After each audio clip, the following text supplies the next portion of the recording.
Hey Mary, it's Miss Tracy. So let's look at these problems that you sent. Let's start with the first one. So we know that 2i's is the equivalent of -1. So we're going to say 5 times -1 minus 8 times -1. We have 1i left over, plus 2i minus 4 minus. We're going to take that -1 out of here. Square root of -1 becomes an I. So we've got -5 plus 8i plus 2i minus 4 minus square root of 5i. So these two are like terms, so -9. These two are like terms, plus 10i minus square root of 5i. This should go in one blank, this should go in one blank, and this should go in one blank. All right, let's look at the next problem. All right, so here we have 2 with 2 i's, so that becomes a -1. We have -7 with 3 i's, so that becomes -7 times -1i, which is positive 7i. Here we've got the 2 times -1 is a -2, right? So, and then we have 2i, can't do anything with that, -4, that stays the same. This square root of -3, we can pull the -1 out and make it an I. So we've got negative square root of 3i. Combine our like terms of -2 and -4 to make -6. Positive 7, positive 2 to make positive 9i. And then we can't do anything with this, so it remains negative square root of 3i. So this goes in one blank, this goes in another blank, this goes in the last blank.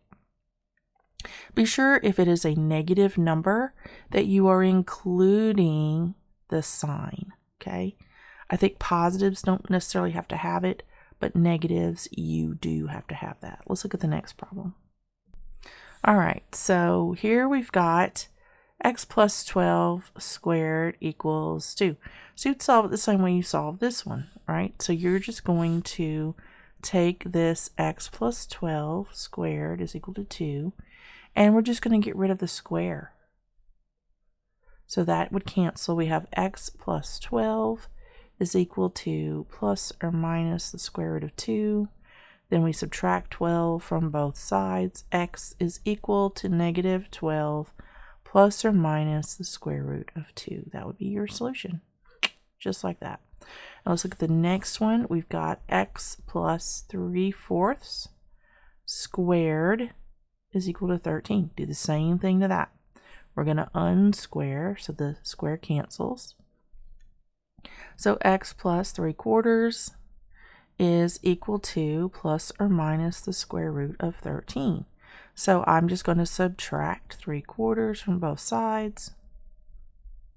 X is equal to -3/4 plus or minus, actually that should be written a little bit closer together, plus or minus the square root of 13. That would be your solution. Right? Just like that. Okay, let's see if there's another one. And it looks like that is it. So that is the last solution. You're just doing those the same way you would do these. It's not hard. Just keep on with the way that you're doing them now, and you'll be fine. All right. Oh, excuse me. I got something stuck in my throat. All right, so that's all I've got, and I hope this helps you understand what you were missing. If you have any questions, please feel free to ask.